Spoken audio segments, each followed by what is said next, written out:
বলেন আপনি আমার হাজবেন্ডের সাথে আমার মায়ের সম্পর্ক আপনার হাজবেন্ডের সাথে আপনার মায়ের কি সম্পর্ক? সম্পর্ক জানি।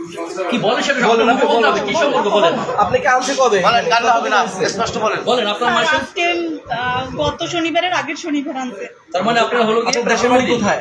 আমার 12 দিন দেশের বাড়ি স্যার। আমাদের বরিশাল শহরে আমরা জায়গা কিনে বাড়ি করছি, আর আমাদের মেইন বাড়ি কাটাসুরা। আপনার বাবা কি করে? আমার বাবা ব্যবসা করে। বাবা সুস্থ?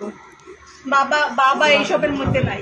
সে কি জানে কোনো ঘটনা? এই জানে এখানে জানে, মানে আমার মায়ের কাছে আমার বাবার কোনো টাইম নেই, সব তারাই করে। আমার দুই ভাইরেও দুইবার 4বার রিহাবে দিছে। আপনার এটা কে সম্পূর্ণ করছে? মা করতেছে। এটা কে করছে? আমার জামাই আপনার জামাই করতেছে? জামাইয়ের নাম কি? মোহাম্মদ কামাল শরীফ, তার বাড়ি কোথায়?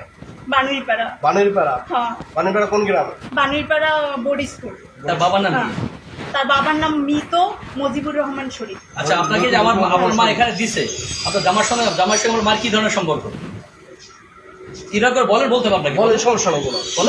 সত্য কথা বলে দেন। খুব ভালো সম্পর্ক। খুব ভালো। সেটা কি আপনি জামাই শ্বশুর সম্পর্ক থাকতে পারে, জামাই শ্বশুর, সেই সাথে কি সম্পর্ক সেটা বলেন। কেন আপনাকে এখানে তার পাঠায় বলেন? অবৈধ সম্পর্ক। অবৈধ সম্পর্ক আছে, তার মানে প্রেম লীলাগত সম্পর্ক আছে জামাই এবং শাশুড়ির মধ্যে।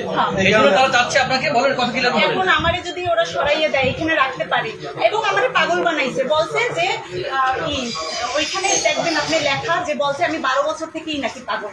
আমি অনার্স করছি, মাস্টার্স করছি, একটা বাচ্চাই করছি, সম্পূর্ণ তাদের ফ্যামিলিকে আমি মেনটেন করছি। তাহলে আমি যদি পাগল হই, তাহলে আমি সব করছি কিভাবে? এবং তারা কোনো ডকুমেন্ট দেখাইতে পারে নাই যে আমার একটা ঘুমের ওষুধ পর্যন্ত কোনো ডাক্তারে দিতে বা ডাক্তার দেখাইতে পারে না। তাহলে আপনার মা আপনার জামাইয়ের সঙ্গে অবৈধ সম্পর্কের কারণে আপনাকে এখানে ভর্তি করতে, আপনাকে সরাইতে তার সম্পর্ক চালু রাখতে পারে, এই জন্য। আর আমারে যাইতেও দিতে চায় আপনি না। এখন কি চান? এদের কি আপনার মা, আপনার জামাই, এদের কি চান? সরকারের কাছে কি চান? আমি আমি আমি শুধু বাঁচতে চাই স্যার।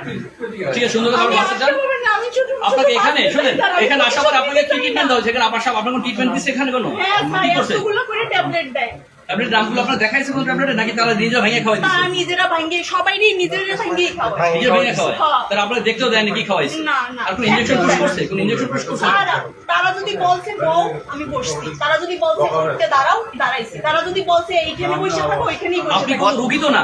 না কথা না শুনলে টর্চারিং করে, কথা না শুনলে স্যার, আমি তো কোনো কথা শুনি না। হ্যাঁ, কথা না শুনলে টর্চারিং করে, যে পাগলামি করে তারে মারধর করে। পাগলামি করে মাঝে, আপনি তো কোনো পাগল না, না, তাহলে স্যার। আপনি কোনো রুগীও না, না, কিন্তু স্যার। আপনাকে তারা অনেকগুলো করে ওষুধ খাওয়াইছে। হ্যাঁ। কেন খাওয়াইছে? রুগী বাদত আপনাকে ওষুধ খাওয়াইছে। হ্যাঁ, ওষুধ খাওয়াইছে স্যার। ইনজেকশন পুশ করে যখন সুস্থ ই মানুষ, করে। তাকে তারা জোরপূর্বক ওষুধ খাওয়াইছে। সুস্থ মানুষ। চাইলে তারপর তাকে ওষুধ খাওয়ানো হয়েছে। এগুলো পাগল না। একটা বাচ্চা না, 9-10 বছরের একটা বাচ্চা না।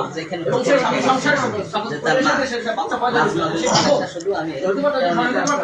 এই যে গত 12 দিন আমি সম্পূর্ণ কথাটি তো শুনলেন, বুঝলেন। আর আপনাদের কমেন্টের অবশ্যই কমেন্টে রিপ্লাই জানাবেন, আপনাদের মতামতগুলো কমেন্টে বলবেন। আর ভিডিওটি বেশি বেশি শেয়ার করে ওনাদের দেখার সুযোগ করে দিবেন, যাতে এইরকম অপকর্ম যাতে কেউ করতে না পারে। সবাই সতর্ক থাকবেন, তাহলে ভালো থাকতে পারবেন। আর পরকের থেকে সবাই একটু দূরে থাকবেন। নিয়ে আসবো নতুন একটা ভিডিও। ভালো থাকবেন, সুস্থ থাকবেন। ধন্যবাদ সবাইকে। এই ছাড়া তাদের কোনো কাজ নাই, তাদের ভালোবাসা শুধু এইখানেই সীমাবদ্ধ। তাহলে বুঝতেই পারছেন বর্তমান সময়ে যারা ভালোবাসা করতেছে তাদের ভালোবাসার পরিণতি কি। তাই এখনই যদি সাবধান না হন, তাহলে আপনারও ভালোবাসার পরিণতি এরকম হতে পারে। তা ভালো হয়ে যান, সাবধান যান।